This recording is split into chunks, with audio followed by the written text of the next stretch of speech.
Bapak Haji Ahmad Zakiyuddin bin Abdul Rahman, Timbalan Ketua Menteri Satu Pulau Pinang, yang berhormat YB Adli Zahari, Naib Presiden Parti Amanah Negara, juga datang dari Melaka pada jauh, jumpa orang pendapatan. Seterusnya YB Satesh, kemudiannya daripada Seusan dan juga ketua kawasan. Seterusnya rakan-rakan semua yang hadir pada malam ni. Minta maaf terlajak sikit tadi, dia nak tokoi cut. Jadi tuan-tuan dan puan, kita nak bagi faham malam ini adalah penting untuk kita turun pada PRU yang ke-15. Tak kira lah bila dia nak umum, tak kira bila dia nak umum. Kita dah ingat semalam dia nak umum dah. Mungkin Isnin, mungkin Selasa. Wallahu a'lam bissawab, kita tak tahu. Tapi yang penting adalah bila mana dia umum, maksudnya kita harap kita dah bersedia, dan kita memang telah bersedia untuk berhadapan dengan PRU yang ke-15. Sudah tentu perkiraannya banyak. Jadi dia duk kira-kira dia nak umum ke apa. Sebab tu dia kata banjir pun tak ada masalah, monsun. Hari ni pun hujan, kita faham. Tapi kita nak yang penting adalah kita kena turun. Tak kira dia umum saja, maksudnya kita kena gerakkan jentera kita. Jadi diumumkan pengarah mobilisasi amanah nasional yang berhormat Sani Hamzan, YB daripada Templer, mai dari Selangor. Jadi selamat datang YB. Untuk makluman ni kawasan Bertam. Kawasan Bertam ni kawasan lompat, tuan-tuan. Tempat kianat lah. Jadi alhamdulillah rakan-rakan kita di Kuala Batai memulakan langkah di kawasan kianat. Jadi kita harap dalam PRU yang ke-15 yang akan datang, kawasan ini kita akan ambil. Nak ambil kawasan ini tuan-tuan, maksudnya tuan-tuan kena turun. Kena turun mengundi. Kita tak mahu apa yang jadi di Melaka, apa yang jadi di Johor. Maksudnya dengan kehadiran pengundi, pengundi yang turun tak sampai 60%. Kita tahu bahawa kalau turunnya pengundi, kalau kurang daripada 75%, maka kita mempunyai masalah untuk kita memenangi kawasan yang kita tandingi. Cabaran yang hebat tuan-tuan pada kali ini, kalau terlihat suasana politik pada hari ini, kita akan lihat kita akan bertemu dengan BN, kita akan bertemu dengan PN, kita akan bertemu dengan pengundi-pengundi muda yang lebih daripada 1,1 juta lebih, dan pengundi baru lebih daripada 5 juta lebih, yang kita tak tahu macam mana dia punya pemikiran, dia punya bentuk undi, kita tak tahu. Sebab itulah kadang-kadang kita boleh lihat score sheet dan sebagainya, tapi yang baru ni tak tahu. Kalau kita nak lihat daripada Johor dan Melaka, sebab peratus yang turun tu kurang, jadi sukar untuk kita menganalisa dia punya pendekatan ataupun melihat mereka ni macam mana. Jadi itu satu cabaran yang besar. Tapi saya rasa kita jentera kita di Pulau Pinang insya-Allah akan lebih bersiap sedia untuk menghadapi kemungkinan yang ada ini. Jadi malam ni kita ada banyak penceramah, dan apa yang ingin saya sebutkan, esok kita ada, esok lusa adalah Maulid Rasul sallallahu alaihi wasallam. Saya nak sebut sikit ada beberapa perkara yang berkaitan dengan Maulid Rasul untuk orang Islam yang ada di hadapan saya. Laqad kana lakum fi Rasulillahi uswatun hasanah liman kana yarjullaha wal yawmal akhir wa dzakarallaha katsiran. Dalam ayat ni, dalam surah Al-Ahzab ayat yang ke-21 ni, Allah sebut bahawa sesungguhnya pada diri Rasulullah SAW itu ada contoh tauladan yang baik. Kita nak ambil yang baik-baik daripada sirah Rasulullah SAW, Kita nak ambil daripada kriteria yang telah ditunjukkan oleh Rasulullah SAW. Antaranya adalah amanahnya Rasulullah SAW dalam menyampaikan dakwah dan memperjuangkan Islam. Kita lihat pada hari ini, masalah kita adalah masalah integriti. Apa yang ada dalam pimpinan politik pada hari ini, terutamanya dalam Barisan Nasional. Kita tahu bahawa ketirisan batal, ketirisan dalam projek-projek kerajaan, ketirisan dalam mengendalikan amanah projek dan sebagainya, yang sepatutnya manfaat itu akan turun kepada masyarakat, akan turun kepada rakyat, tapi tak turun karena tidak ada amanah dan tidak ada urus takbir yang baik, yang menyebabkan banyak projek-projek kerajaan yang terkendala dan yang ruginya adalah masyarakat. Sebab itu alhamdulillah kita di Pulau Pinang ni kita rasa bangga dengan kerajaan negeri. Walaupun orang kata kerajaan negeri ni kerajaan DAP. Kita bangga. Saya sebut depan Datuk TKM, kerana saya sendiri bersama dengan Datuk TKM dalam Majlis Agama Islam di Pulau Pinang. Kita lihat FBI di Pulau Pinang setiap tahun meningkat, dan Pulau Pinang adalah merupakan negeri yang paling atas dalam FBI. Foreign direct investment, pelaburan langsung luar, yang kita bawa pelabur-pelabur asing masuk ke Pulau Pinang. Kenapa orang datang ke Pulau Pinang? Syarikat-syarikat multinasional datang. Kita lihat perkembangan di Batu Kawan, yang sebelah sana ada penuh, dia main sebelah Batu Kawan. Baru ni kata nak main belah Bertam tu. Orang tak pernah setuju. Orang duk main. Sebabnya adalah antaranya adalah keyakinan mereka kepada kepimpinan, keyakinan mereka kepada kepimpinan negeri yang telus, yang ada amanah, yang ada integritinya, dan mereka yakin. Sebab itulah mereka datang ke Pulau Pinang. Dan kita bagi umat Islam di Pulau Pinang, kita lihat semenjak 2008, 2007, 23 lebih kurang 24 juta. Kerajaan negeri membagi, dia bagi peruntukan untuk umat Islam di Pulau Pinang. Kemudian dia bertambah, dan pada hari ini peruntukan daripada agama, expo agama kita lebih kurang 71 juta, 71,6 juta pada silap saya. Itulah angka dia.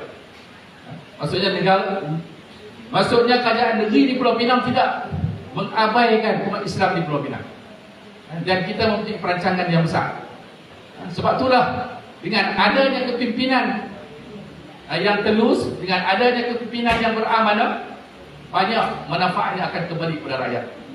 Kalau kita nak kira bantuan-bantuan yang diberikan, anak emas, suri emas, ibu emas, penarik beca dan sebagainya, pukat yang bagi setahun 2 kali, banyak bantuan-bantuan kebajikan yang diberikan oleh kerajaan negeri. Ini juga adalah merupakan sebab kita ada dana yang dapat kita kutip daripada rakyat, dan kita agihkan balik kepada rakyat. Sebab itulah penting kepada kita kepimpinan yang amanah, kepimpinan yang ada integriti, yang tidak bocor, tak ada rasuah di mana-mana. Sebab itulah kita merayu supaya kita kekalkan kerajaan negeri yang ada pada hari ini. Kita dah insya-Allah 3 pekan. Kita di peringkat Putrajaya 22 bulan.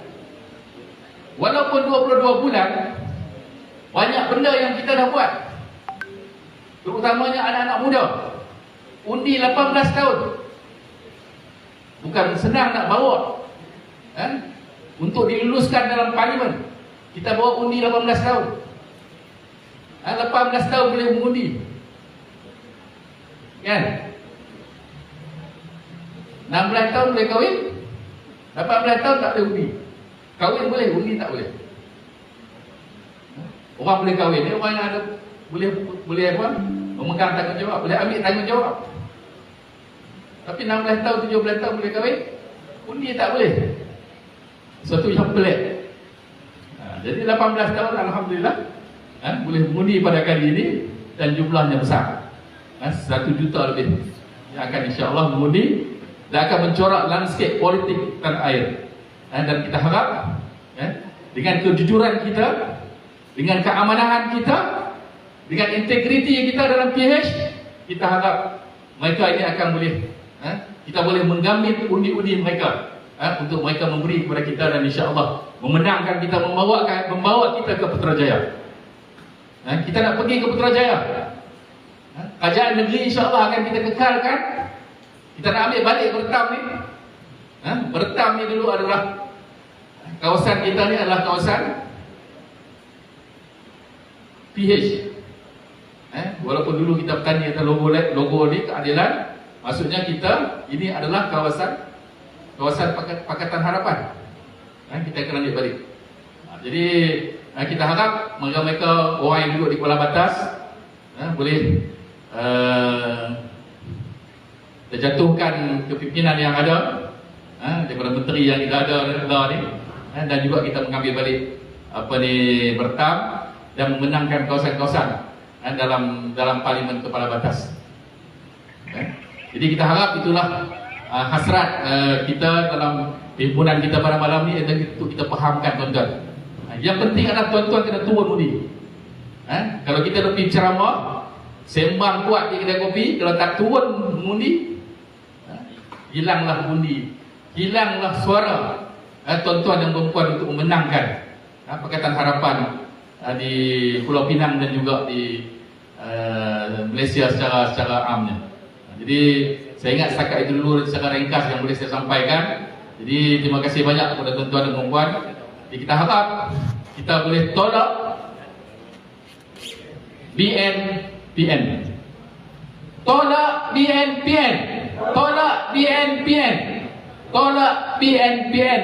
Wabillahi taufiq wal hidayah. Assalamualaikum warahmatullahi wabarakatuh.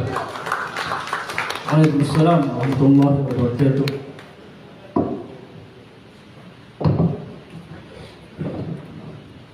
Terima kasih diucapkan kepada Datuk Dr. Roslan dan Habib Ahmad. Penceramah kita mewakili Parti Amanah, Datuk Dr. Roslan juga pengurusi Parti Amanah bagi Negeri Pulau Pinang.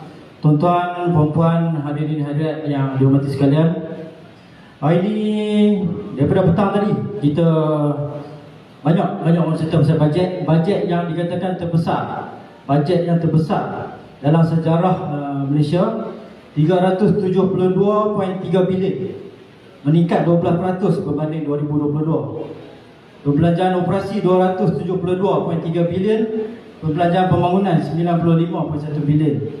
Dan yang sedih dengan bajet ini, defisit 5.5%. Defisit tu maksudnya kalau satu keluarga tu gaji mak dan ayah dah 5,000, dia belanja 6,000, lebih 1,000. Defisit ni di Malaysia dah 23 tahun. Ada hadirin hadirat yang umur 23 tahun tak? 23 tahun. Defisit bajet Malaysia sejak tahun 1998. Maksudnya Menteri Kewangan yang last kali bentangkan bajet tanpa ada defisit adalah siapa? Siapa Menteri Kewangan yang last bentang bajet tanpa ada defisit? Presiden Pakatan Harapan Datuk Seri Anwar Ibrahim. Jadi kita jelas dalam program kita pada malam ini, untuk agenda kita tolak PN dan BN. Kita harapkan dengan kemenangan, insya-Allah PH dalam PRU yang ke-15 kita dapat membawa era baru kepada masyarakat di Kepala Batas khususnya dan di Malaysia. Tuan-tuan dan puan-puan yang saya hormati sekalian, kita teruskan program kita malam ini dengan ceramah yang akan disampaikan oleh wakil orang muda daripada Parti DAP. Saya persilakan YB Satis Muniandi.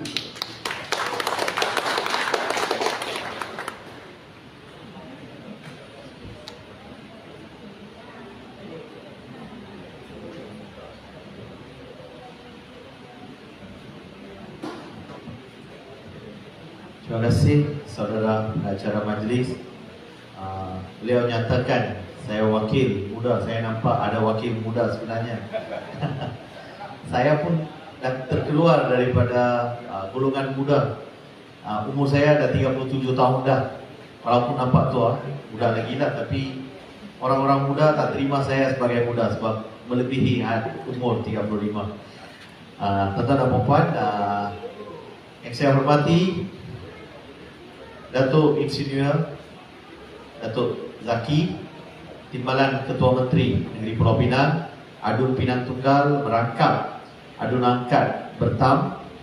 Yang saya hormati Yang Berhormat Haji Adli, mantan Menteri Besar ataupun Ketua Menteri Negeri Melaka, yang bersama dengan kita, Haji Ramli, pengurusi amanah bagi kawasan Pulau Atas, Dr. Roslan, pengurusi amanah negeri, YB Sani daripada Templer Selangor, rakan-rakan ahli majlis, saudara Uy dan saudara Saifullah, tuan-tuan dan puan-puan, wakil-wakil parti, saya amat gembira bersama dengan tuan-tuan dan puan-puan.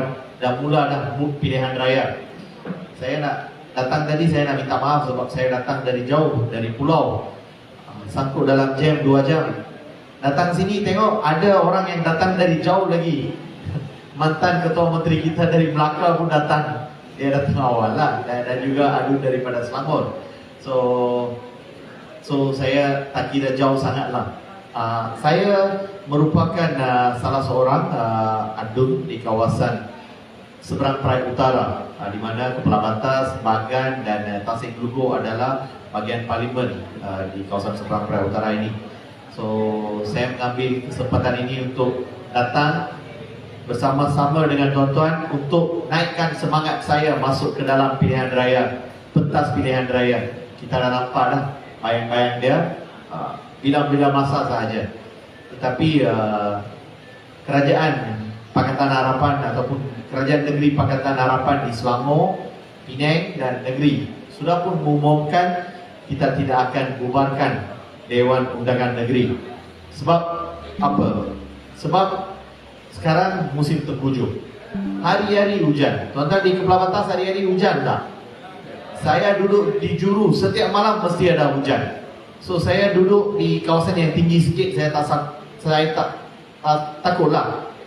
Kalau kawasan yang rendah sangat, mesti takut. Macam saya bimbang tentang kawasan saya, Batut, Bagan Dalam, satu kawasan yang sering banjir dululah. Sebelum kerajaan negeri buat projek tempatan banjir 50 juta lebih, baru dah tak ada banjir dah. So, tetapi kita nampak ada parti-parti, ada pemimpin parti nak buat PRU.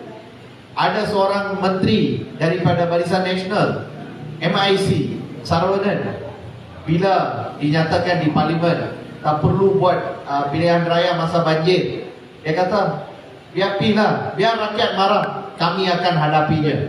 Begitu angkuhnya pemimpin-pemimpin Barisan Nasional ni, tuan-tuan dan puan-puan. Mereka tak kisah tentang nasib yang bakal dihadapi oleh masyarakat di bawah. Kita masih tak lupa lagi apa yang berlaku pada tahun 2017. 5 tahun saja Pulau Pinang kena teruk banjir, sana sini semua tempat banjir. Dan itu adalah salah satu banjir yang terburuk dalam sejarah negeri Pulau Pinang. Dan kita mengambil masa lebih kurang 3 ke 6 bulan untuk pulihkan keadaan di kawasan di Pulau Pinang ini. Dan kita telah buat program Bangkit Pinang. Bila kita banjir, mereka gembira, Barisan Nasional gembira. Kenapa? Tahun 2017 dia ingat, okey, banjir, rakyat akan marah, rakyat tidak akan tolak Pakatan Harapan. Itu yang mereka rasa begitu gembira. Dan mereka buat video-video yang jelik lah, orang kata. Masa tu yang amat berhormat Lim Guan Eng jadi Ketua Menteri.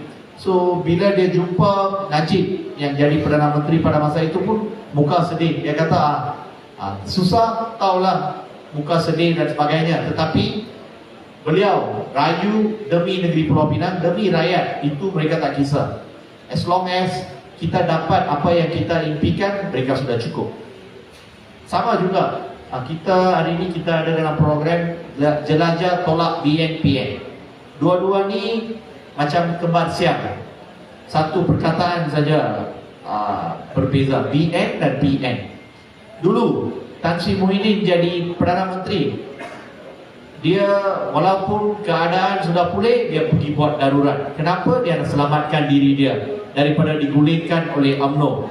Sekarang mereka nak buat PRU masa musim tengkujuh, masa musim monsun timur. Kenapa? Kerana nak selamatkan Presiden UMNO. Ini bukan rahsia lagi, kita semua tahu, tuan-tuan dan puan-puan. So saya rasa dua-dua parti ini parti hipokrit yang perlu kita tolak, tuan-tuan dan puan-puan. Saya bagi satu contoh. Kononnya lah, saya bukan seorang kaum Melayu dan saya bukan seorang yang beragama Islam. Tetapi apa yang saya nampak, saya nak sampaikan kepada tuan-tuan dan puan-puan. Apa yang selalu dicanang-canangkan oleh dua parti ini, kononnya satu parti yang kita nampak selalu gunakan alasan kaum dan agama adalah parti PAS. Dia kata, oh kita akan bersuara, kita akan berjuang untuk orang Islam, untuk orang Melayu. Ini yang selalu dinyatakan. Tuan-tuan dan puan-puan, parti PAS yang kononnya menjuarakan orang-orang Islam, apa mereka telah buat? Kerajaan, sekarang ni kerajaan PM ke BN saya pun tak tahu. Kerajaan Confucian. So mereka pun keliru. Hari ini, pagi tadi, ada satu keputusan di United Nations Human Rights Council. United States ataupun Amerika Syarikat cuba bawa satu resolusi terhadap nasib masyarakat Uyghur di China yang menghadapi penindasan. Apa kerajaan PN, BN, MN mereka ni buat? Mereka tak sokong resolusi itu. Sokong resolusi itu bukan bermakna kita sokong Amerika Syarikat, tetapi kita bersuara untuk masyarakat Uyghur yang menghadapi penindasan di wilayah Xinjiang. Tetapi negara kita, Malaysia, saya pun rasa ini tak patut. Mereka tidak mau undi. Saya berkecuali, Malaysia berkecuali. Dan resolusi itu telah dikalahkan oleh China. Dan tidak ada accountability. Kita tidak tahu apa akan terjadi kepada masyarakat Uyghur di wilayah Xinjiang di China itu. Ini namanya hipokrit. Kalau betul memperjuangkan hak orang Islam, bukan sahaja di Malaysia, di mana-mana di dunia ini, perlulah menyatakan pendirian. Tetapi Malaysia di bawah pimpinan UMNO, Barisan Nasional, PN, mereka tidak mau mengundi, berkecuali. Dan kita ada seorang duta yang makan gaji buta. Siapa dia? Bukan seorang, ada 2-3. Tetapi yang paling famous selalu keluarkan kenyataan-kenyataan yang salahkan, yang mainkan isu kaum, isu agama. Tuan Guru Haji Adi Awang. Apa pendirian dia? Kita nak tanya. Saya nak tanya, apa pendirian PAS dalam isu ni? Kenapa Malaysia berkecuali dalam isu penindasan masyarakat Uyghur di China? Kenapa Malaysia tidak mau menyokong resolusi tersebut? Kita nak tahu. Nanti kita tanyalah. Kalau saya pergi ceramah mana-mana, saya pun nak tanyalah kenapa. Tuan-tuan dan puan-puan, lagi satu isu yang kita nampak selalunya, apa yang dikatakan kerajaan ini akan memperjuangkan orang Melayu dan sebagainya. Tetapi tuan-tuan dan puan-puan, isu yang baru-baru ini telah dapat perhatian ramai. Isu kapal LCS. Kapal LCS ni Lateral Combat Ship, satu kapal perang lah yang ditempah masa Najib jadi Perdana Menteri dulu. Tuan-tuan dan puan-puan, sudah berapa tahun? Nanti mungkin Haji Adli akan beri penerangan tentang isu ni. Ada pemimpin-pemimpin lain. Tapi saya nak tahu, mereka yang kerja di tentera kita, tentera laut, tentera udara, tentera darat, ramai daripada masyarakat Melayu, anak-anak muda, gaji mereka tak lepas berapa ribu. 5,000 tu dia kira macam pegawai tinggi lah, baru dah boleh dapat 5,000 ringgit. Dan mereka pun tidak boleh berkhidmat lama, perlu bersara. Dan kita sendiri nampak bagaimana nasib pesara-pesara tentera, para jurid dalam negara ini. Bila mereka sedang susah dengan gaji yang sekecil tu, ada kroni yang sudah sapu berbilion-bilion ringgit di luar sana. Sampai sekarang kapal LCS tak sampai. Ini bukan saja satu penganiayaan kepada rakyat Malaysia, tetapi khususnya kepada keluarga-keluarga yang anak-anak mereka jadi tentera, ahli-ahli tentera darat, laut dan juga udara. Ini yang saya nampak, tuan-tuan dan puan-puan. Sebenarnya mereka BN dan PN gunakan isu kaum dan agama untuk menjadikan masyarakat Malaysia musuh di antara satu sama lain. Tetapi mereka tidak kisah tentang orang di bawah. Tuan-tuan dan puan-puan, saya seorang berketurunan India dan beragama Hindu. Di kawasan saya, pengundi India hanya 25%, pengundi Melayu 24% dan pengundi Cina 49%. Tuan-tuan dan puan-puan, saya nampak 60, 70 tahun, 65 tahun kita dah dapat merdeka. Kadang-kala saya masuk ke kampung-kampung Melayu, saya nampak orang-orang Melayu yang masih dalam kemiskinan.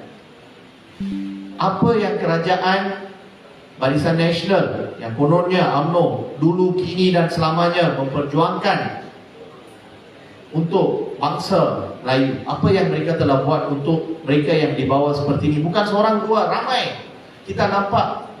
So saya sendiri kadang-kadang saya nampak kenapa mereka ada kerajaan yang begitu lama, mereka ada dalam kerajaan begitu lama, tidak hirau tentang orang-orang seperti ini. Ada seorang anak muda yang dapat dululah masa Pakatan Harapan jadi kerajaan, dapat tempat di Universiti Awang untuk lanjutkan pelajaran dalam bidang medicine untuk jadi doktor MBBS. Tuan-tuan dan puan-puan, dia nak bayar yuran RM1,800 tu dia tak mampu, tapi dapat tempat jadi doktor, tak mampu. Bapa dia kerja sebagai tukang sapu dalam restoran nasi kandar. Dan kami telah membantu pada masa itulah. Tetapi saya nampak ini tidak adil. Mereka yang miskin bukan sahaja daripada satu kaum, semua kaum masih ada orang-orang miskin. Dan kita perlu bantu mereka. Kalau ada parti ini cakap saya akan hapuskan kemiskinan di kalangan kaum ini, itu tidak betul.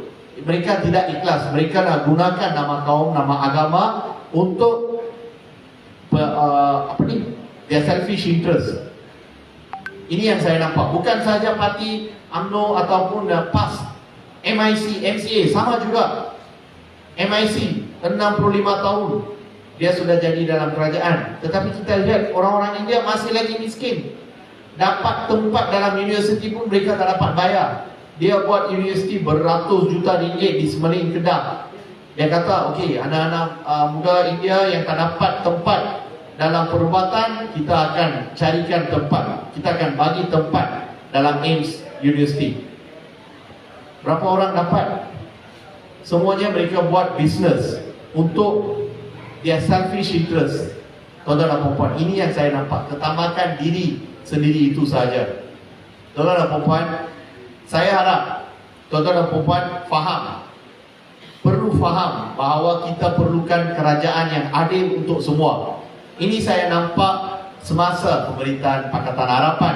Dan saya nak berikan satu penghargaan kepada Yang Berhormat Haji Adli yang datang daripada Melaka.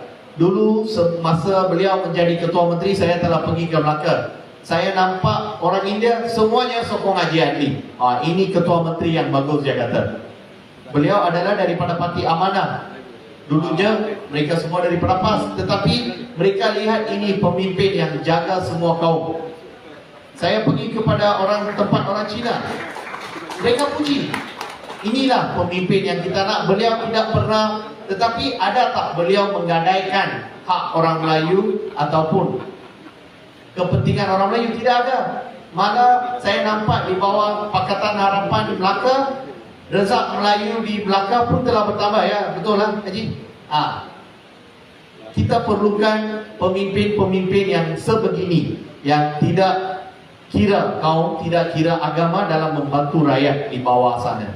Sebab orang miskin semua kaum ada. Kita perlu bantu mereka tanpa mengira kaum. Ini adalah pendirian saya dan ini adalah pendirian Pakatan Harapan, tuan-tuan dan puan-puan.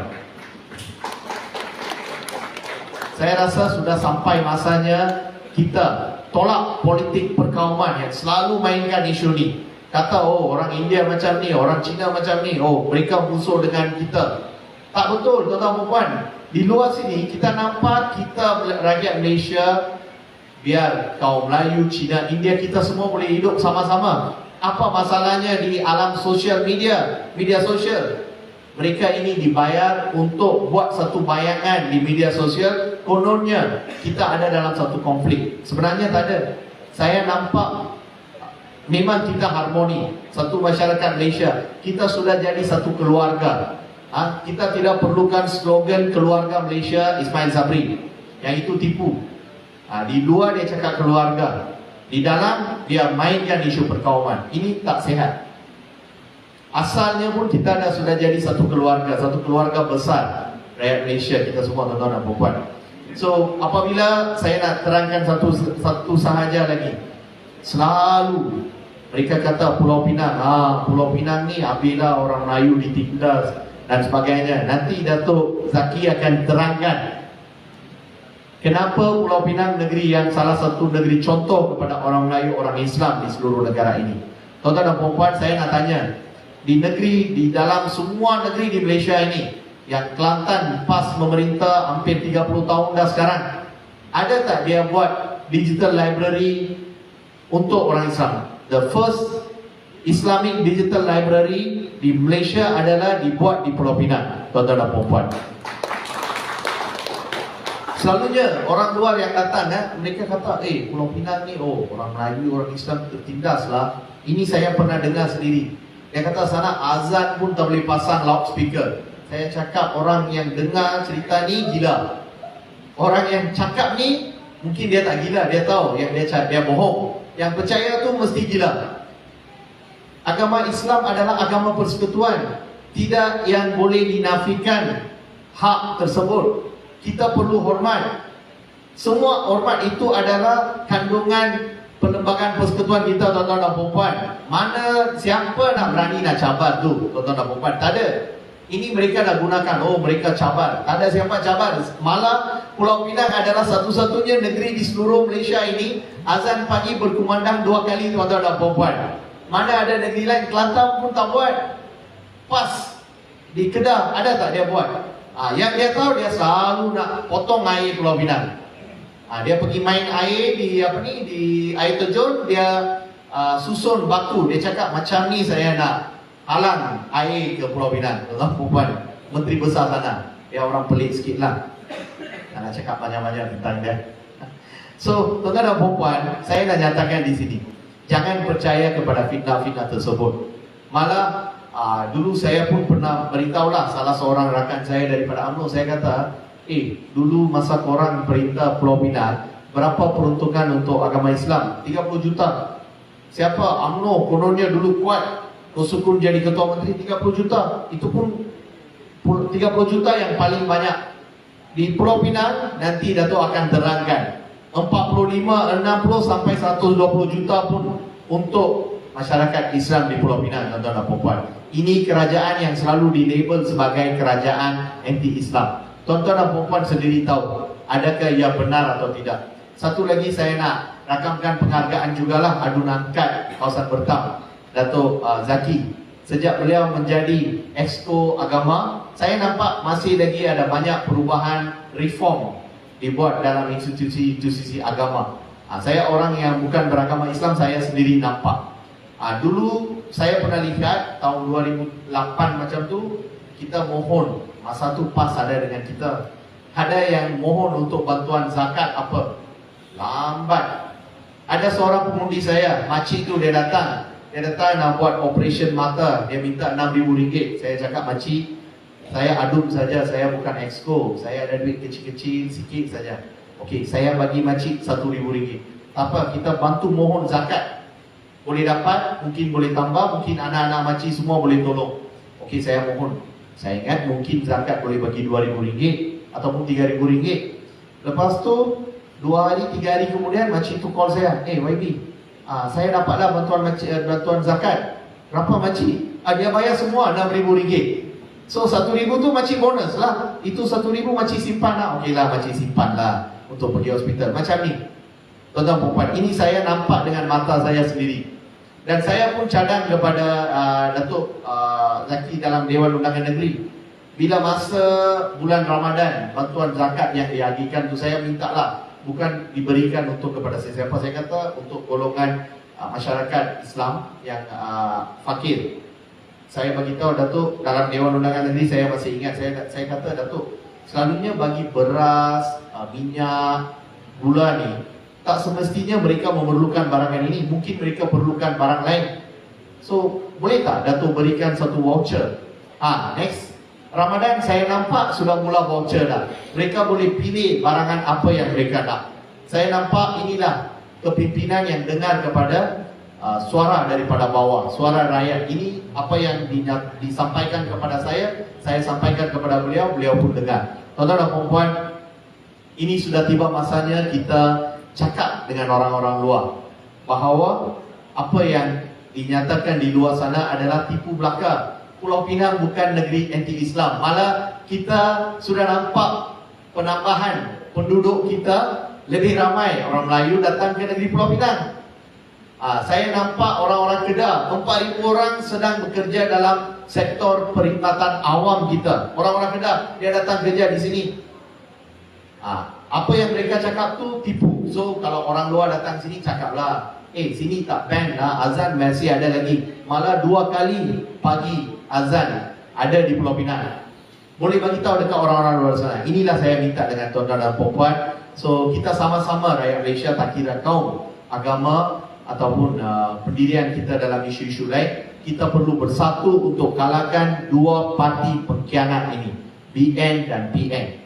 Sebab mereka nakkan kuasa untuk kepentingan diri mereka, bukan untuk kepentingan rakyat. Orang-orang seperti ini kita perlu tolak. Khususnya mereka yang nak buat pilihan raya masa musim tengkujuh, tak kisah tentang rakyat. Banjir apa? Mereka nak ulangi apa yang mereka buat di Melaka dulu. Kalau banjir, mungkin rakyat tak keluar mengundi. Itu yang mereka nak. Tuan-tuan dan puan-puan, saya minta kalau dia buat pilihan raya masa banjir, tolonglah keluar. Tunjukkan kemarahan itu dalam peti undi tuan-tuan dan puan-puan. Ini yang saya minta dengan tuan-tuan dan puan-puan. Dan saya mengucapkan terima kasih kepada pimpinan Amanah dan Pakatan Harapan kawasan Kepala Batas yang sudi menjemput saya. Sebenarnya saya standby saja, saya mewakili saudara Steven Sim pada malam ini, tuan-tuan dan puan-puan. So saya harap tuan-tuan puan-puan dapat mengambil balik pesanan daripada saya ini. Dan saya ingin memohon maaf kalau ada terkasar bahasa dalam semasa saya berucap tadi. Tuan-tuan dan puan-puan, dengan itu saya mengucapkan terima kasih. Terima kasih.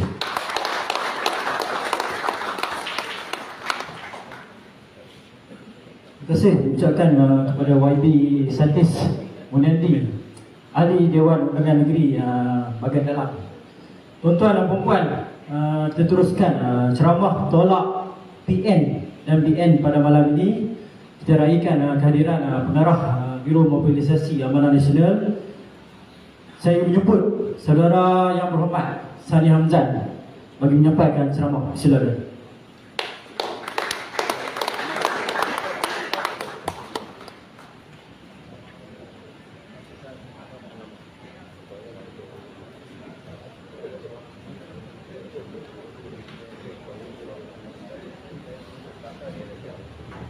Assalamualaikum warahmatullahi wabarakatuh. Salam sejahtera. Bismillahirrahmanirrahim.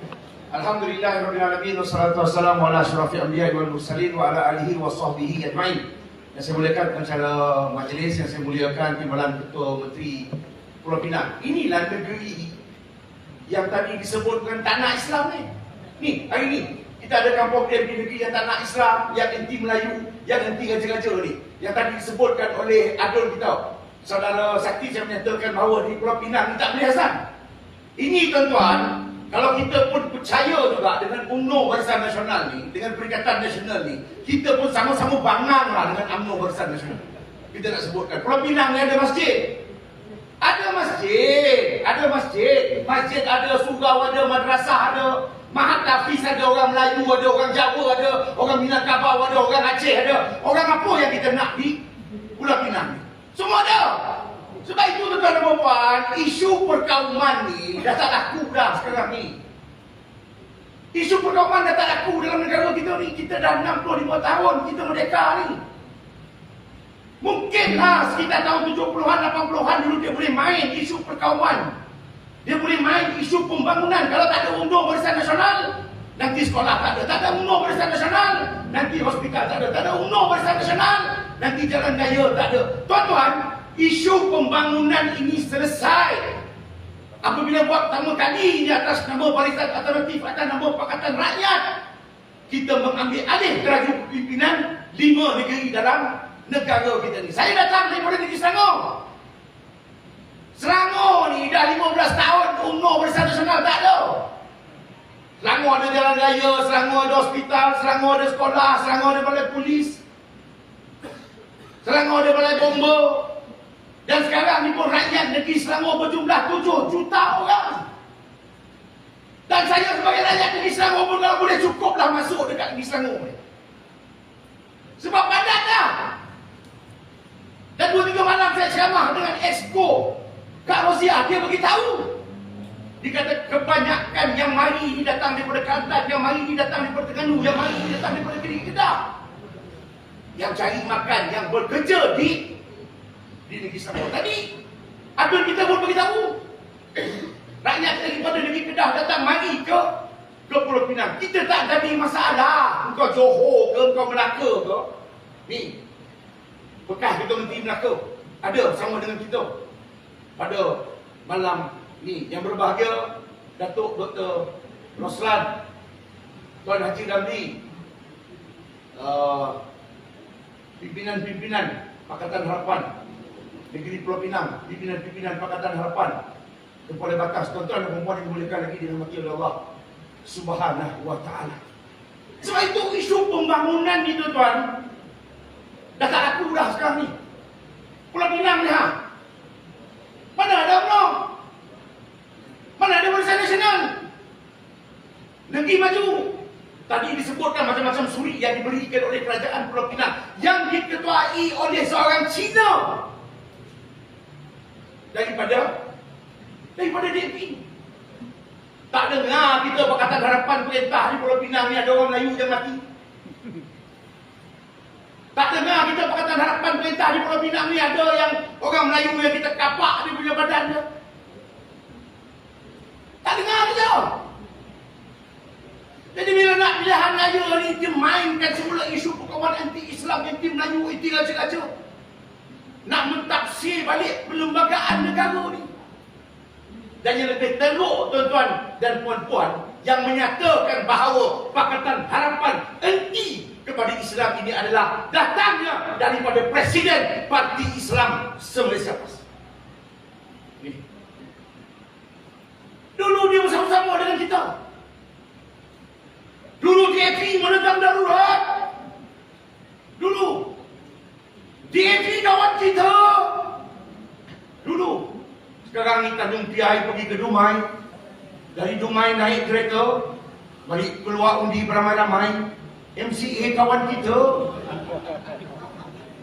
Saya kalau saya tak tipu presiden saya pun nak tipu pula kan. MCA kawan kita. Tuan-tuan, DAP tidak pernah menyatakan untuk menolak pelaksanaan hukum hudud dalam negara kita. DAP tidak pernah. DAP tidak pernah menyatakan. Mereka menentang soal berkaitan dengan pelaksanaan hukum hudud. Tetapi dia membicarakan soal berkaitan dengan halangan soal berkaitan dengan perlembagaan dalam negara. Tapi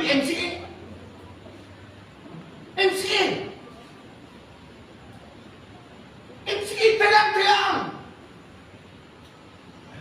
Tetapi inilah yang dijadikan kawan, teman dan juga sahabat oleh Parti Islam se-Malaysia. Sebab itu tuan-tuan dan puan, mari pilihan raya nanti kita tak tahu pula dia nak buat pilihan raya musim banjir ni. Saya di antara orang yang paling setuju pilihan raya ini diadakan dalam keadaan banjir. Biar rakyat derita, biar rakyat sengsara, bagi mampus sama rakyat dalam negara kita ni. Yang penting biar UMNO Barisan Nasional boleh berkuasa. Yang penting biar Zahid Hamidi boleh jadi Perdana Menteri. Tuan-tuan, 14 kali dah negara kita ni mengadakan pilihan raya dalam keadaan tenang, tak lagi. Kali ini dia banjir. Kita boleh berenang, kita boleh holiday, kita boleh berpiknik, kita boleh santai-santai. Biar rumah kita nak dihanyutkan dia. Biar kereta kita nak dihanyutkan dia. Biar ahli keluarga kita nak dihanyutkan dia. Yang penting buat pilihan raya dalam keadaan banjir. Biar rakyat derita, biar rakyat sengsara, biar rakyat merana. Itu yang dimahukan oleh kepimpinan UMNO Barisan Nasional. Adakah kita nak pilih lagi tuan-tuan UMNO Barisan Nasional dalam pilihan raya akan datang ni? Nak pilih atau tidak? Nak pilih atau tidak? Tuan, ini parti rasuah. Sebab itu saya nak sebutkan Mak Sapri ni tak ada telur. Tak ada telur. Tak ada telur. Tak ada telur, tak ada telur, tak ada telur. Awak Perdana Menteri. Awak tentukan bila tarikh pilihan raya. Ini awak bagi kepada penyangak, penyamun, rompak, perasuah yang nak menentukan tarikh pilihan raya dalam negara. Sebab itu saya nak minta nanti ni, para Pakatan Harapan menang ni, menteri ini yang ini depan ni. Menteri, depan ni. Saya nak minta tarikh pilihan raya ni, boleh tak kita jangan berteka-teki. Saya di kawasan ni, Ibu Rahman, Timbalan Ketua Menteri, 3-4 orang kakak tak kumpul dengan saya. Dia kata, ini betul ke nak jadi pilihan raya ni? Saya kata, kenapa tak? Dia kata, akak nak kahwinkan anak. Dia kata, kalau buat dalam musim pilihan raya, dia kata, nanti orang tak datang. Tak datang rumah. Jadi teka-teki gitu. Nampak Perdana Menteri menghadap Agung. Petang tu kita menunggulah. Kan? Rupanya tiada perbincangan berkaitan dengan tarikh pilihan raya. Minggu depan dia bagi lagi. Kita pun, nak pilihan raya tadi. Kan? Agung pergi luar negara pula, tak ada lagi. Kan? Masuk bulan 11 banjir pula kita. Bulan 12 banjir pula kita. Kan? Bulan 1 banjir lagi. Sebab sekarang ni cuaca tak menentu sekarang ni. Sebab itu tuan-tuan dan puan, jangan pilih UMNO Barisan Nasional dan juga Perikatan Nasional dalam pilihan raya umum yang akan datang. Boleh? Tuan-tuan, yang dia curi, yang dia rompak, yang dia bertengah darah duit rakyat dalam negara kita ini berdasarkan laporan yang dikeluarkan oleh Ketua Audit Negara. Berapa? Setahun 60 bilion ringgit Malaysia. Tuan-tuan, bayangkan 60 bilion ni setahun. Bayangkan 60 bilion ni ada. Berapa banyak jalan raya kita boleh buat? Berapa banyak sekolah yang kita boleh buat? Berapa banyak amnesti yang kita boleh buat? Berapa banyak hospital yang kita boleh buat? 60 bilion ni duit rakyat dalam negara. Sebab itu tuan-tuan puan, ada kawan-kawan saya beritahu, dia kata, kalau kita ni nak mencuri, dia kata, dululah dia kata, jangan kami curi dekat bank. Curi Rosmah Mansur. Rosmah ni, dia nak pergi program ni, curi Rosmah Mansur. Dia punya anting-anting berubah ke? Anting-anting dia berubah. Gelang dia berubah ke? Cincin dia berubah ke? Ha? Rantai leher dia berubah ke? Rantai kaki dia berubah ke? Beg tangan dia berubah ke? Jam tangan dia berubah ke? Ha? Kasut dia berubah ke? Tuan, dicampurkan semua. Ada yang nakal baru dia kata, kalau curi dia Muhammad. Dia kata, oh. Saya kata, jangan kira sampai situ lah. Dia kata, ceramah saya tinggi ipoh baru ni. Saya kata, hampir 30 juta ni. 30 juta. Sedangkan rakyat di bawah ni, rakyat di Tanah Merah, rakyat di Temeloh, rakyat di Jelantun, ada yang tak mampu untuk makan dan ada yang tak mampu nak menyekolahkan anak mereka. Ni dia Rosmah Mansur ni, yang sekarang ni separuh kaki dah masuk dia. Projek solar 1.2 bilion untuk 397 buah sekolah daif di negeri Sarawak pun dia nak sakau. ni, projek solar sekolah ni, sekolah yang tak ada elektrik. Budak-budak ni tak pernah tengok lampu, tak pernah tengok kipas. Projek ini pun Rosmah Mansur nak sakau, nak sapu, nak rembat duit rakyat dalam negara kita. 1MDB 40 bilion ringgit duit rakyat dalam negara kita ini diguna. 40 bilion ni dibuat apa, tuan-tuan perempuan? Dia beli kapal, tuan-tuan boleh naik tak kapal ni?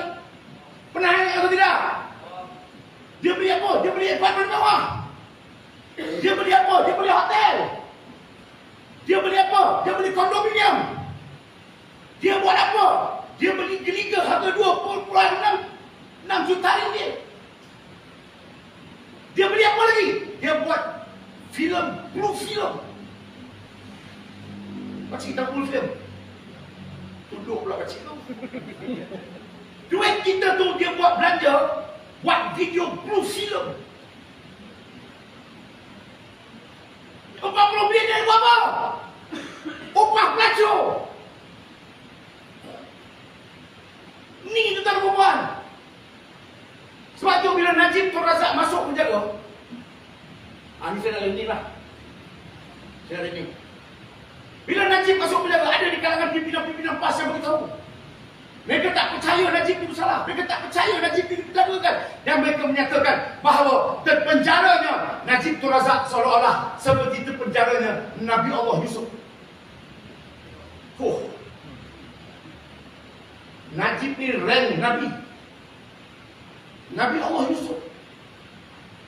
Pernah kita dengar Nabi Allah Yusuf ni mencuri, merompak, rasuah. Bila dia tengok tinggi sangat, dia turun bawah. Seolah-olah terpenjaranya Ahmad bin Hanbal. Turun takut lagi. Tapi ini imam besar ni, Imam Ahmad bin Hanbal. Pimpinan-pimpinan PAS menyatakan bahawa Najib ini terpenjara seolah-olah seperti terpenjaranya Imam Ahmad bin Hanbal. Bila dia tengok Imam Ahmad bin Hanbal pun tinggi juga, dia terus takut lagi. Seolah-olah seperti terpenjaranya Pak Hamka di Indonesia. Pak Hamka tak suri, Pak Hamka tak bunuh orang, Pak Hamka tak merompak, Pak Hamka tak menyambung dia rakyat. Bila dia tengok Hamka terlalu tinggi, dia turun setakut lagi. Dia kata seolah-olah seperti terpenjaranya Nelson Mandela di Afrika Selatan yang menentang dasar rakyat. Ini PAS. Sebab tu saya nak cakap syabas dan tahniah kepada PAS. Semenjak PAS jadi kerajaan Kari Putrajaya, konsert dah tak boleh buat. Tahniah dan syabas kepada PAS. Kerana sekarang ini pakaian pramugari sekarang ini semuanya telah menutup aurat. Tahniah dan syabas kepada pimpinan PAS kerana RUU 355 telah berjaya dilaksanakan. Terima kasih syabas dan tahniah kepada pimpinan PAS kerana pembunuh adik telah didakwa dan telah dipenjarakan. Tahniah dan syabas ucapkan kepada pimpinan PAS kerana pemandu babuk sudah tak ada dalam negara kita. Tahniah dan syabas ucapkan kepada pimpinan PAS kesana kasino terbesar di Genting Highland sudah ditutup. Tahniah dan syabas kepada pimpinan PAS. Dulu judi 8 jadi 21. Sekian wabillahi taufiq wal hidayah. Wassalamualaikum warahmatullahi wabarakatuh.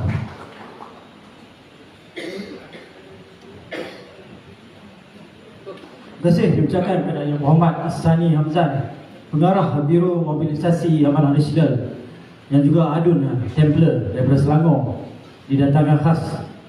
Terima kasih kepada YB di atas sokongan dan dukungan kepada program Jelajah Harapan Tolak PN dan BN kita pada malam ini. Tuan-tuan dan puan-puan yang saya hormati sekalian, kita teruskan program ceramah dan juga penerangan kita malam ini.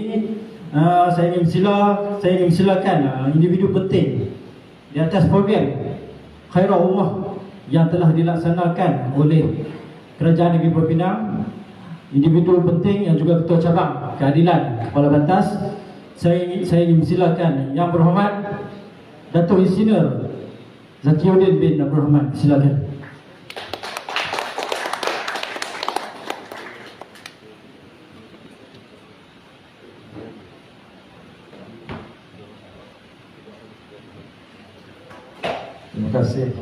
Rasul. Assalamualaikum warahmatullahi wabarakatuh. Salam sejahtera, selamat petang. Yang berhormat Wabi Azri, mantan Ketua Menteri Melaka, Wadi Satis, Adun Bagian Dalam, Datuk Dr. Roslan, Ketua Amanah di Pulau Pinang, Timbalan Yang Ketua Majlis Agama Islam, YD Sani, Adun Templar yang didatangkan khas malam ni. Malam ni sejuk, dingin. Wabi Azri, Kepala Batin, bukan macam ni selalu. Panas juga, tak dingin macam ni. Nanti silap pula Wabi Azri. Kedua-duanya pun best yang Kepala Batin kan. Cuaca dia sedap lah. Tak macam ni. Tapi saya bila lepas Wabi saya ni cakap tadi, hot ke Azam. Walaupun mengantuk ni, hari ni letih. Banyak program mesyuarat lepas petang letih. Balik jam lagi 2 jam daripada Komtong, tengah 2 jam lebih daripada Komtong main sini. Setiap hari macam ni. Yang jauh juga Komtong main di sini. Jadi Haji Ramli, Ketua Amanah, Ketua yang menjaga amanah, dan yang mengurus dan acara pada malam ini, pimpinan terus Saudara Oin, Ahli Majlis dan semua pimpinan lah, seterusnya tuan-tuan, puan-puan yang saya hormati. Alhamdulillah, syukur kita kepada Allah pada malam ini dapat kita bersama-sama dalam majlis penerangan Jelajah Pakatan Harapan tolak PNPN dan peringkat Parlimen Kuala Batas. Saya Ketua Cabang dan Adun Pinang Tunggal. Pinang Tunggal tak jauh ke sini. Badan ni tak jauh, sikit dekat je. Dan ni adalah Dun Pertam. Dun Pertam ni dimenangi oleh Pakatan Harapan dulu, macam disebut oleh Datuk Roslan tadi. Kemudian apabila bersatu lompat, maka Adunnya lompat sekali dan Cerak lompat juga lah kan, apapun. Dan apabila itu berlaku, saya telah minta dan state government lantik Adun angkat dan untuk dun-dun yang sebegini yang kita menang. Sebab apa? Kalau kita nak anggap dia sebagai dun pemangkang, nanti rakyat yang memilih, yang memberi mandat kepada Pakatan Harapan dalam PRU14 nanya lah, mereka memilih untuk bersama-sama dengan Pakatan Harapan. Jadi di Pulau Pinang, dun pemangkang dapat allocation penyelaras dun sikit kan. Jadi kalau dun angkat dapat full budget dun macam adun-adun lain, maka delivery system kita dan apa yang disampaikan oleh kerajaan kepada pemundi-pemundi atau penduduk di dun ni masih sama dan dengan dun-dun kerajaan yang lain. Jadi sebab itulah kita kerajaan negeri maintain kan dun-dun yang lompat ni, kita lantik dun angkat untuk kita salurkan dan khidmat kerajaan negeri itu dan sama dengan adun-adun yang lain, kerana mandat yang telah diberikan kepada penduduk dalam dun ini. Jadi tuan-tuan, saya orang sini, lokal, saya bukan orang sini, orang Kedah kan. Jadi orang Pufli kat awal, kita tak kisah orang mana-mana negeri pun kan main sini. Tapi saya dah lama duduk di Kuala Batas ini kan, dah bertahun-tahun, malah terlibat secara dekat di dalam pembangunan Kuala Batas ini. Dan pembangunan Menutap tu saya terlibat daripada perancangan lagi. Saya engineer, bukan project manager untuk syarikat yang membangunkan Menutap ni. Jadi saya dah menjadi orang sini dan duduk di sini, jadi pemimpin di sini, kahwin di sini, bukan kahwin di sini, kahwin di tempat lain lah. silap cakap pula bahaya kan. Bahaya. Tapi beranak bercucu di sini lah. Ya? Mati pun. Kalau kita tahu kan, kita tahu di mana, insyaAllah di sini lah kot. Ya? Jadi, so much local lah sekarang. Jadi, elok juga bila kita datang ke sini, ceritakan tentang Kepala Batas ni. Saya bagi gambaran sikit lah Parlimen kan, untuk bagi Adri dan bagi Sani kan, tentang Parlimen Kepala Batas ni. Seperti mana yang mungkin sebagian besar kalau kita tahu, Kepala Batas ni memanglah kan, tempat Pak Lah kan, Pak Lah dulu, rumah Pak Lah pun tak jauh dari sini. Dalam perancangan dulu Pakatan Rakyat atau Pakatan Harapan, Kepala Batas ni tak pernah masuk dalam senarai lah.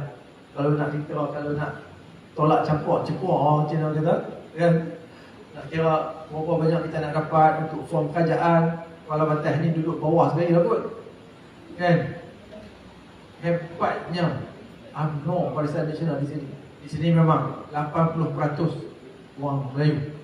Jadi kan, Parlimen ni dua-dua di sini tergolong dalam kumpulan mana kan, kita boleh faham. Kepala Batas Tasik Belugok lebih kurang lah, mungkin Tasik Belugok lebih baik lagi sikit rankingnya. Kepala Batas dengan pimpinan yang hebat UMNO dulu kan, tradisinya, legasinya tak pernah masuk dalam buku lah Pakatan Harapan. Tapi PRU 14 somehow kan, dua-dua kita menang. Inang Tunggal saya tak banyak, 127 ya, tapi banyak juga lah tu kira kan, 127 dan bertam 227. Tak silap macam tu lah lebih kurang kan. Tapi menanglah, dua menang. Maknanya orang Kepala Batas sudah boleh menerima, sudah berani untuk berubah, sudah kan dapat bersama-sama dengan bukan UMNO lagi kan. Jadi itu adalah satu ajakan penting kan di dalam pendirian pemilihan orang Kepala Batas.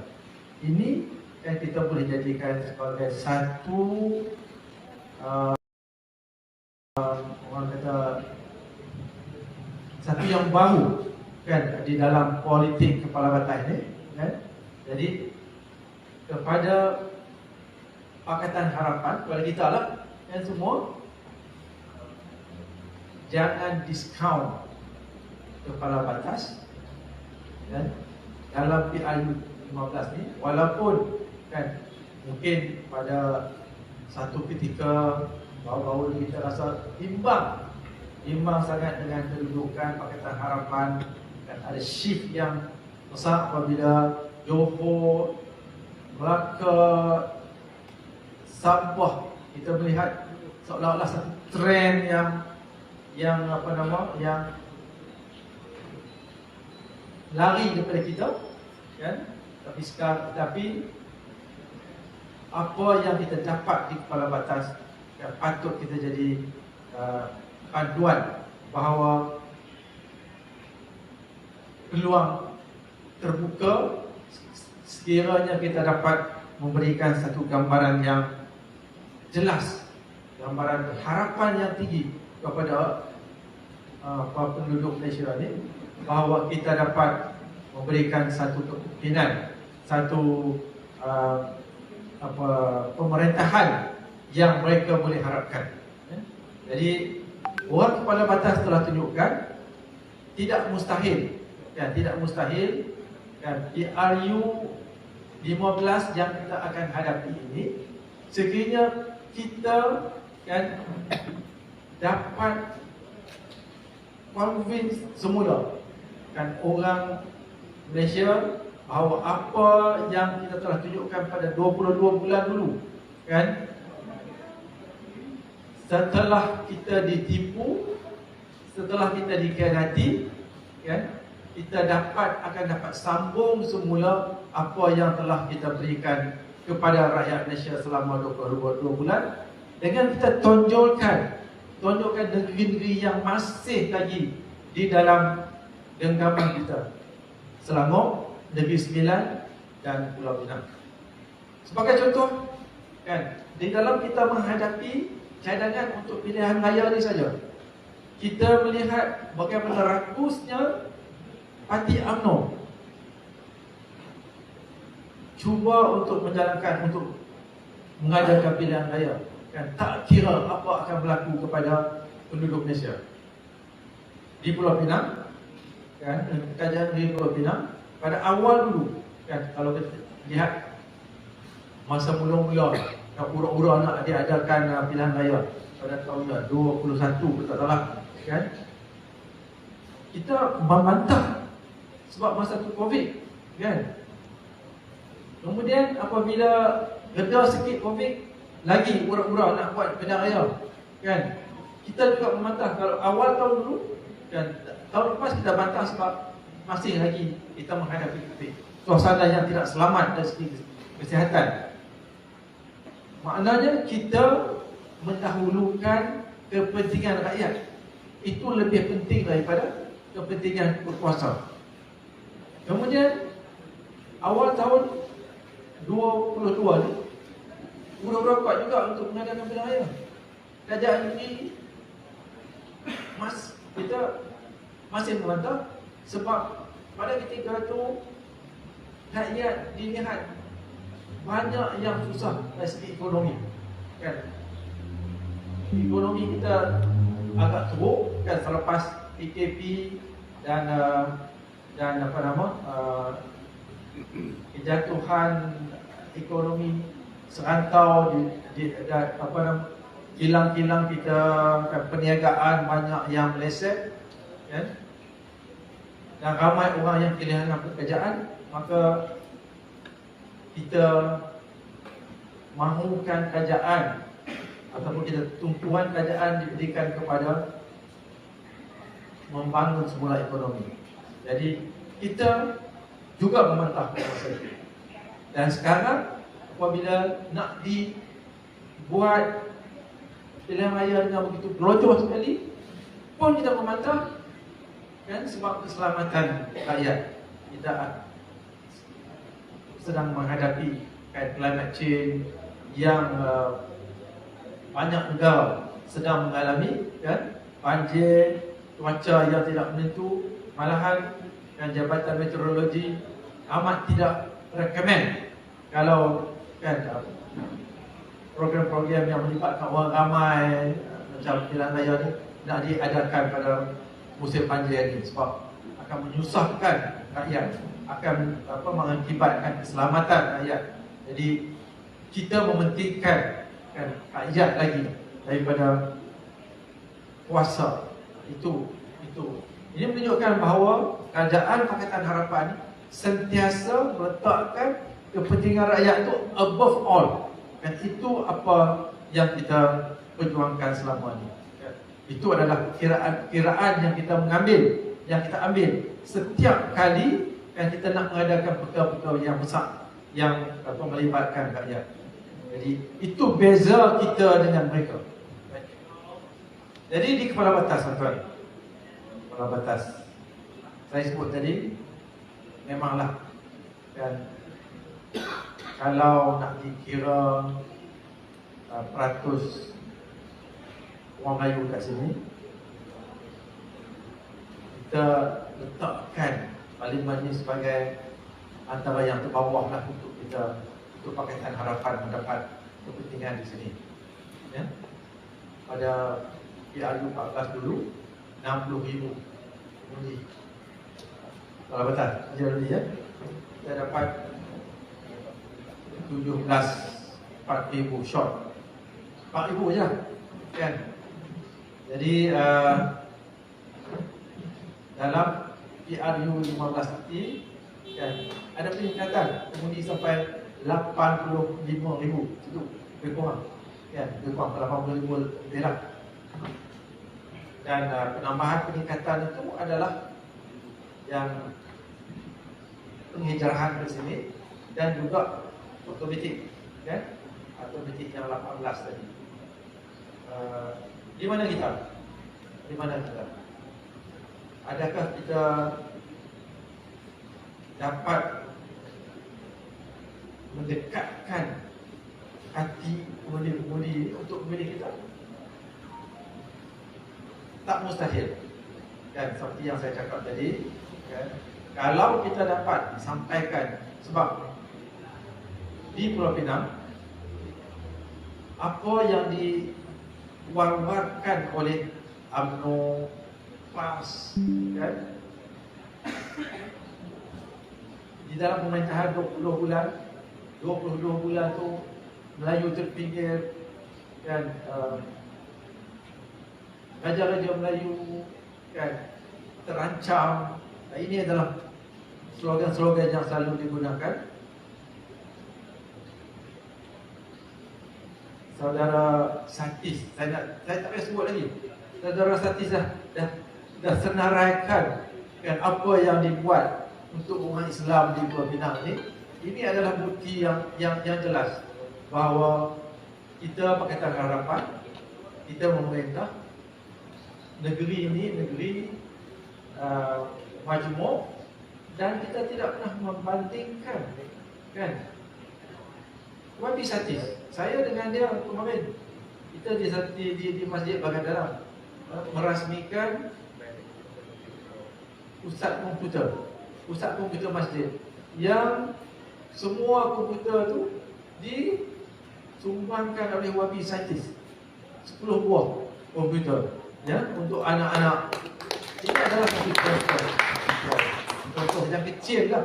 Ini kecil, kan?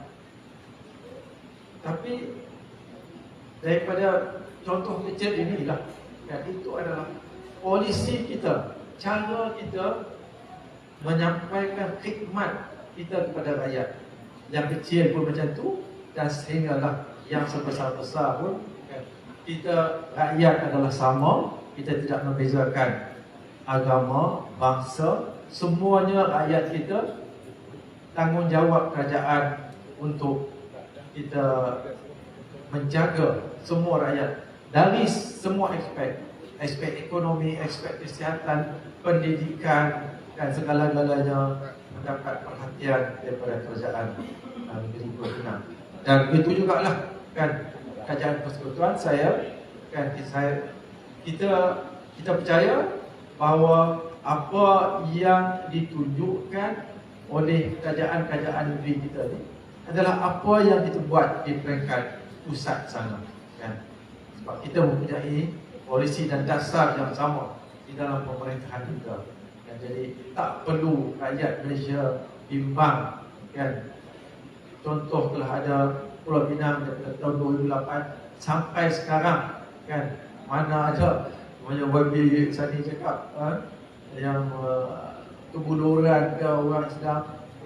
Mungkin ada satu dua kes yang terpencil yang cuba ditonjolkan, tapi saya selalu cakap, kan, bahawa di dalam pentadbiran agama Islam ni, kita di Pulau Pinang ni, kita memang ada reformasi pentadbiran agama Islam. Kita nak di dalam kita introduce, kita memperkenalkan agenda khairul ummah, membangun umat yang terbaik, kan, di Pulau Pinang ini, kan, di mana masjid-masjid kita, karya kita nak memberdayakan masjid-masjid ini supaya dia dapat berperanan menjaga setiap orang Islam di dalam keadaan, kan. Kalau itu dapat dijalankan, tak ada yang tertinggal, terpencil, yang tercicir, tak ada. Yang sepatutnya itulah, kan, apa yang kita nak capai, kan, dengan memainkan dengan masjid-masjid, ada berperanan, kan, dan kita angkatkan, kan, reform sistem pendidikan Islam supaya umat Islam mendapat pendidikan yang sewajarnya, maka martabat dan ditingkatkan. Jadi Islam terbela di Pulau Pinang. Baiklah, saudara Satis pun dah cerita banyak tadi, tak payah saya ulang ni. Dia pula yang menceritakan tentang agama Islam, kan, tak perlu lagi kan yang betul Majlis Agama Islam timbalan itu betul pun tak payah sebut banyak kan orang lain. Maksudnya di sini orang adun-adun bukan Islam pun ambil berat ya tentang perjalanan agama Islam di Pulau Pinang. Bukan orang Islam saja. Jadi ini adalah semangat kita kan bersama-sama.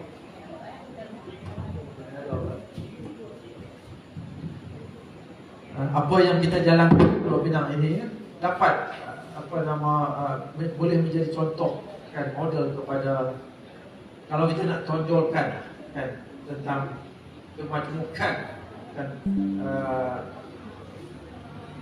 kepimpinan dan rakyat Pulau Pinang ini.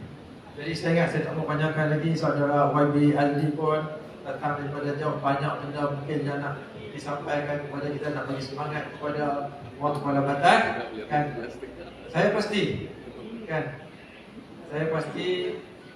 dalam PRU 14 dulu YB Watin pernah ditanya oleh di dalam satu interview, adakah YB percaya boleh menang Putrajaya kan pada masa PRU 14.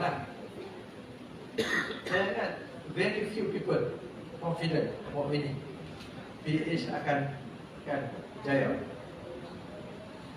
Dia jawab apa? Bagi baik. Kalau kepala batas boleh kalah, kepala batas UMNO lah. Kalau kepala batas kalah, UMNO kalah, Putrajaya kita boleh menang.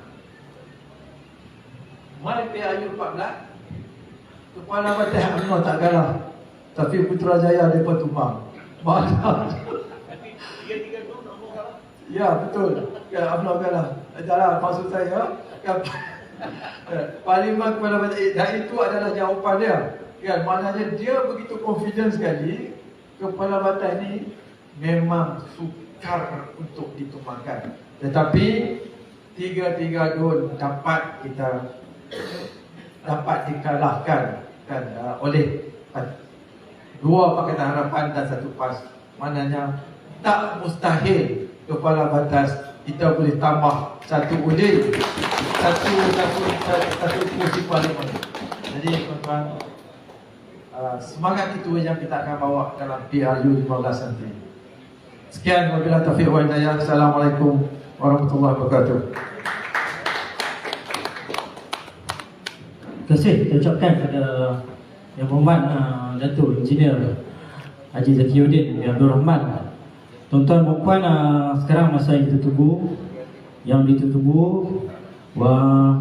penceramah utama kita pada malam ini, Yang Berhormat Saudara Adli bin Zahari, mantan Ketua Menteri Melaka.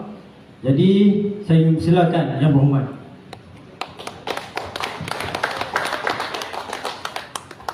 Bismillahirrahmanirrahim. Assalamualaikum warahmatullahi wabarakatuh dan salam sejahtera. Alhamdulillahirabbil alamin, wassalatu wassalamu ala asyrafil anbiya wal mursalin wa ala alihi washabbihi ajma'in. Rabbi shrah li sadri wa yassir li amri wahlul 'uqdatam min lisani yafqahu qawli. Subhanaka la ilma lana illa ma 'allamtana innaka antal alimul hakim. Asyhadu an la ilaha illallah wa asyhadu anna Muhammadan abduhu wa rasuluh. Hormati saudara pengacara majelis yang berhormat Kepala Ketua Menteri Pulau Pinang Datuk Engineer Zakiuddin Abdul Rahman, dan saya dulu dengan beliau selalu mesyuarat di peringkat ketua-ketua di peringkat Majlis Agama Islam negeri-negeri. Itu selalu saya jumpa dia ada 3-4 kali kita mesyuarat di situ. Dan saya hormati Dr. Roslan Ahmad, Kerusi bagi amanah di Pulau Pinang, dan juga teman saya yang berhormat Sri Hamzan, Pengurusi Biro Mobilisasi Amanah Nasional, juga merupakan adun Templar, akan kita daripada DP YB Sakti dan Akhil Munyandi, adun bagian dalam dan juga barisan-barisan pimpinan kita, Pengurusi Amanah bagi Kawasan dan Tuan Haji Namli, dan juga semua pimpinan Pakatan Harapan, rakan-rakan keadilan, DAP dan juga amanah di semua peringkat, saudara-saudari dan juga penonton kita secara live malam ni adalah malam ni. Jadi saya ucap terima kasih kepada semua kita yang hadir. Malam ni pun saya tadi message dengan rumah saya pun dia kata dekat belah selatan pun cuaca macam Cameron Highland juga jadi malam ni sejuk sikit. Jadi habis tadi dia dah panas kan, dia sejuk balik kan. Jadi memang cuaca kat sini pun macam ni Saya itu pergi ke merata lah daripada selatan sampai utara ni. Inilah cuaca kita kan. Kalau kita tengok secara live berita-berita di utara kita pun setengah-setengah kawasan di utara macam sebahagian daripada Thailand itu pun sudah mula banjir dan sebagainya. Jadi kita tahu bahawa, dan saya paling bimbang kalau kita lihat kepada cuaca kita ini, dia menyeluruh tau. Tak biasa kita kadang-kadang musim hujan ni daripada utara kita sampai selatan. Selalunya kadang-kadang kita lihat musim kita ni kadang-kadang dia datang daripada utara kan, dia pergi bawah sedikit turun ke selatan itu. Biasanya model dia begitu. Tapi perubahan iklim ini cukup membimbangkan kita. Sebab masa saya jadi kerajaan dulu, saya ada sebut kepada kerajaan negeri Melaka, saya selalu beringatkan. Melaka ini dulu pada tahun 1971 dia pernah tenggelam tau. Seluruh bandar Melaka tu dia kerak pinggang air dia. Seluruh bandar Melaka. Masa tu tak ada pembangunan. Masa tu tak ada tambak laut. Maknanya perubahan iklim ini akan berlaku juga dalam proses-proses tertentu. Sebab itu masa saya jadi Ketua Menteri itu selalu saya ingatkan, jangan fikir kita dah selesaikan semua masalah, kita tak menghadapi perubahan iklim. Ini adalah perubahan iklim yang bukan sahaja melibatkan negara kita Malaysia ini dunia. Kadang-kadang di barat kalau kita selalu baca tentang perubahan-perubahan iklim ini, cuaca ini sentiasa berubah dari masa ke masa. Dan apatah lagi kalau kita lihat kesan pembangunan dan juga kalau kita melihat kepada alam sekitar kita, dia memang akan memberikan kesan juga kepada kita. Sebab itu kita mesti bersedia. Dan yang paling buruk sekali, kita lihat bahawa dalam proses kita menghadapi cuaca yang tidak menentu ini, jadi kalau kita lihat sepatutnya masa ini adalah masa di mana kita memikirkan persediaan kita kepada rakyat itu sendiri. Sebab itu saya ucapkan kepada kerajaan negeri Pulau Pinang kerana mengambil ketetapan apa pun berlaku di peringkat nasional itu, Pulau Pinang, Selangor dan juga Negeri Sembilan melalui kerajaan-kerajaan Pakatan Harapan ini mengambil ketetapan bahawa kita akan mengadakan pilihan raya pada masa yang kita maklumkan kelak. Tidak kita bersama dengan kerajaan. Kalau dia nak ubah hari ini, dia tak payahlah. Sebab apa? Penumpuan hari ini memang kepada rakyat. Itu menjadi keutamaan kita. Jadi oleh kerana Pakatan Harapan sudah mengambil ketetapan itu, paling tidak kita boleh menstabilkan negara kita, menstabilkan negeri kita, supaya kita boleh merancang untuk memastikan bahawa kebajikan rakyat itu penting. Jadi masa sekarang ini adalah masa kita sediakan payung. Bukan kata sedia payung, dah hujan pun kan? Dan setengah-setengah kawasan macam di sebahagian di Melaka, di Johor sudah banjir. Dan kalau kita lihat dengan cuaca yang sedia ada pada hari ini, saya berbiasa, saya biasa berkebun juga. Dan selalunya kalau kita berkebun tu, kita boleh tahu tau keadaan cuaca cukup, kita tahu bulan berapa. Kalau kita tengok ini awal bulan 10, dan selalu kita melihat banjir hujung bulan 12 sampai sehingga bulan 1. Ini awal bulan 10. Boleh kita bayangkan ini adalah permulaan kepada apa yang kita akan hadapi. Sebab itu ingatan-ingatan yang selalu diberikan kepada kita bahawa di hadapan kita itu adalah satu cabaran cukup besar. Kerana kita harus ingat bahawa kita baru keluar daripada COVID-19. Hari itu baru duduk rumah. Dah 2 tahun kita duduk rumah. Baru dapat keluar rumah, dah kita nak hadapi banjir. Banjir mau maksud apa? Bukan kata tak boleh duduk dalam rumah. Kita kena keluar rumah dan duduk di pusat-pusat perpindahan banjir. Dan ini melibatkan banyak kos dalam negara kita. Dan yang paling penting adalah tentang nyawa rakyat itu sendiri. Sebab itu sebenarnya kalau kita lihat UMNO Barisan Nasional, terutamanya Datuk Seri Zahid, bagi saya ini adalah seorang pemimpin paling tidak bertanggungjawab. Kenapa? Kerana bila kita mendesak kerajaan, walaupun Perdana Menteri sama parti dengan dia, tapi bagi saya tak wajar dia buat begini. Kerana bila dia mendesak bahawa negara kita ini nak adakan pilihan raya, sebenarnya kestabilan negara kita memang hancur. Hancur dah. Macam tadi orang bukan kata pelabur lah, orang datang nak buat perjanjian nak melabur ke. Tak ada. Orang kerja kahwin pun dah tak begitu dah. Itu baru rakyat nak buat kerja kahwin. Dia sendiri pun tak boleh buat keputusan. Ini tak payah cerita lah pelabur luar negara. Tak datang lah dia. Kalau dia tahu Perdana Menteri yang ada ni dah tinggal berapa hari, macam mana dia nak datang jumpa Perdana Menteri, nak beritahu saya nak bawa pelaburan ni? Tak ada. Dia tak akan tunggu Perdana Menteri baru. Dia tak akan datang dengan pelaburan baru dengan Perdana Menteri yang sedia. Dan bagi saya, tindakan UMNO itu sendiri, dia bila buat keputusan bahawa UMNO nak pilihan raya itu, dia sebenarnya UMNO itu sendiri mensabotaj ekonomi negara kita. Ini yang berlaku. Memang buruk bagi negara. Sepatutnya biarkan Perdana Menteri yang tentukan. Kalau dia kata nak tahun hadapan dia tunggu banjir, baru negara kita boleh stabil. Dan kita boleh memberikan penumpuan itu. Tapi oleh kerana UMNO ni dengan kita rakyat, dia kata, oh kita menghormati raja-raja kita. Kita menghormati perlembagaan persekutuan. UMNO ni depan kita dia cakap. Tapi tindakan dia tahu bahawa untuk membubarkan parlimen itu kuasa raja-raja. Dan menteri boleh bagi nasihat dia. Kuasa itu mutlak pada raja-raja. Macam saya dulu lah. Bila saya jadi ketua menteri, kalau nak bubarkan Dewan Undangan Negeri, memang saya boleh bagi nasihat. Tapi kuasa mutlak ada pada Tuan Yang Utama yang di-Pertuan Negeri. Macam ni juga di peringkat parlimen. Tapi UMNO ni ada dihormat. Bayangkan kalau Perdana Menteri yang tu adalah kita. Kita kata, oh kita nak buat pilihan raya, kita yang tentukan tarikh pilihan raya. Tak. Nanti dia kata, oh ini derhaka pada raja-raja. Sedangkan tindakan dia itu sendiri sebenarnya tidak menghormati perlembagaan. Dan itu adalah sebahagian daripada sikap rakus yang ditunjukkan oleh kepimpinan-kepimpinan UMNO. Tapi bagi saya yang paling buruk sekali adalah mensabotaj ekonomi negara. Bila dia memberikan satu keadaan di mana negara kita berada dalam keadaan yang penuh ketidaktentuan. Memang kita tahu dah. Macam tadi macam saya, YB Sandi sebut, nak kerja kahwin pun orang tak pasti dah. Nak buat kerja kahwin pun tidak takut pilihan raya. Itu belum melibatkan pelaburan-pelaburan daripada luar negara.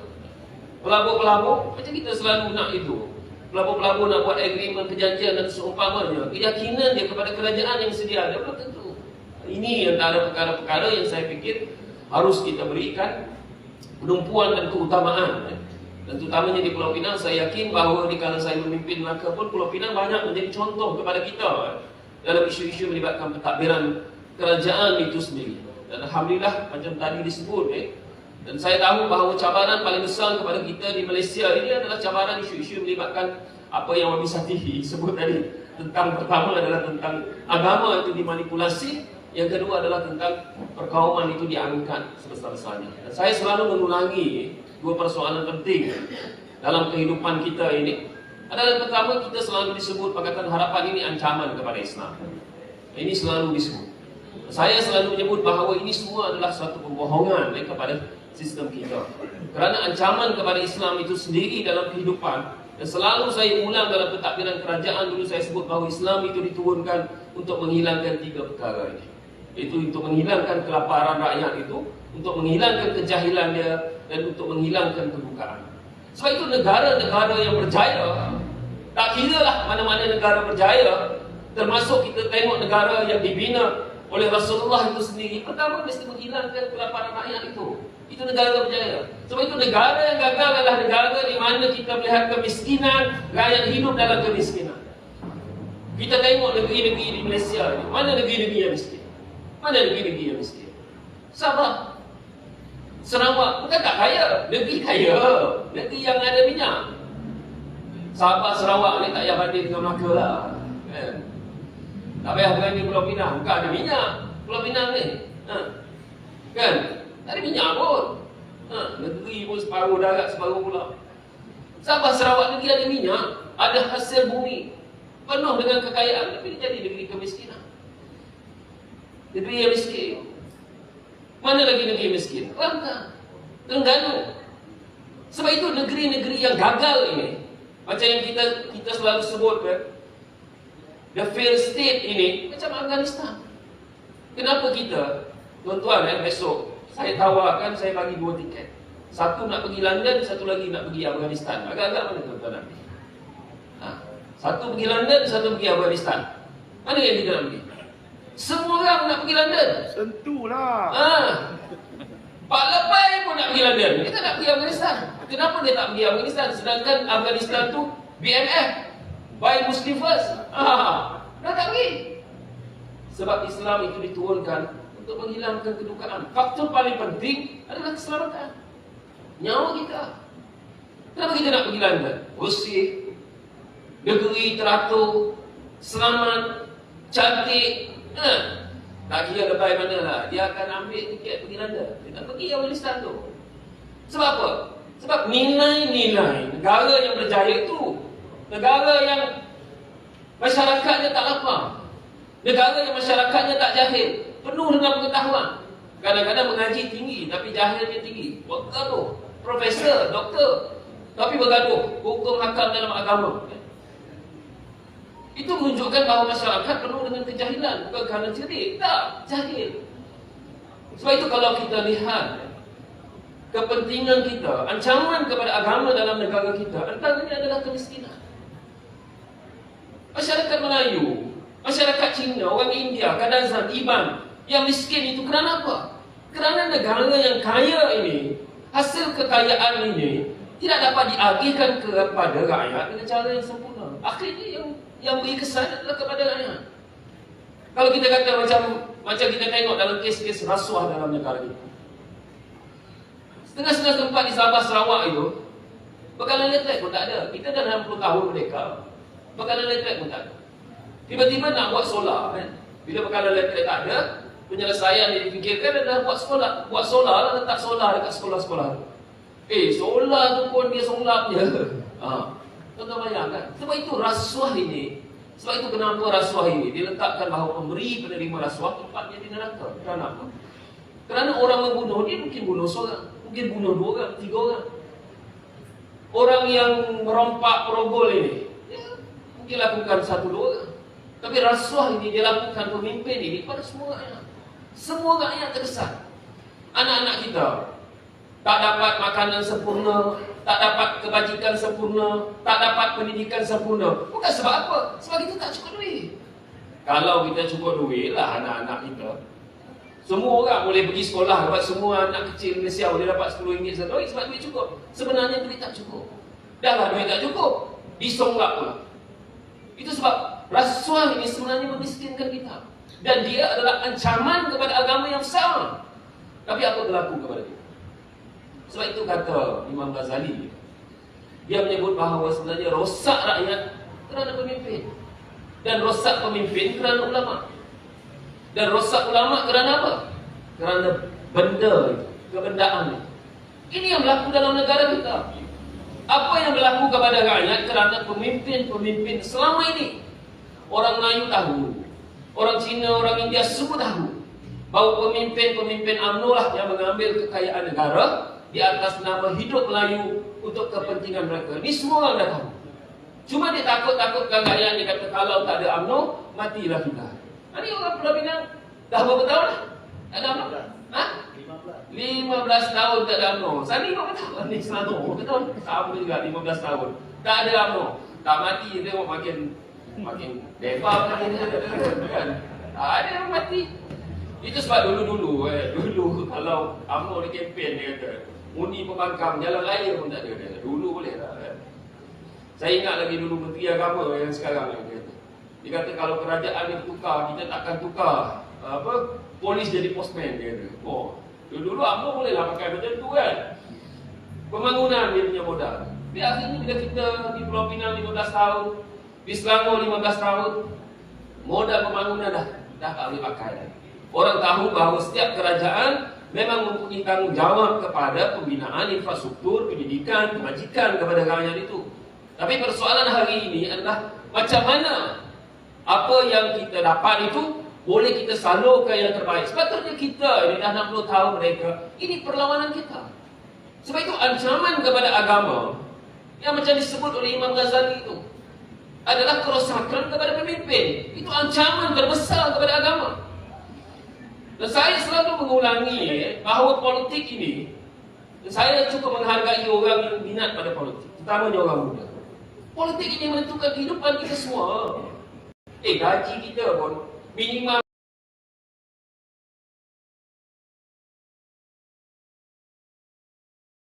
maksimal orang politik yang tentukan.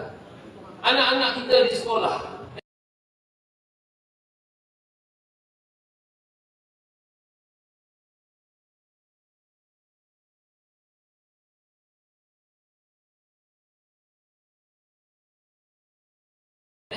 anak-anak kita ke sekolah. Kenapa dia pakai baju putih? Kenapa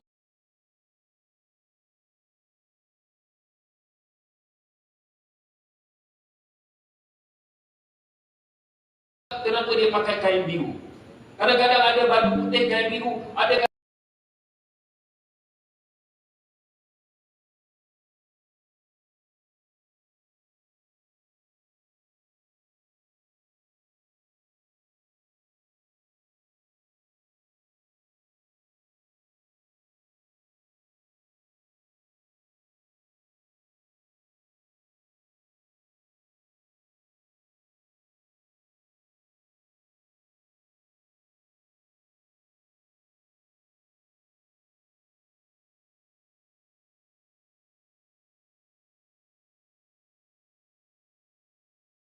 kadang-kadang baju biru.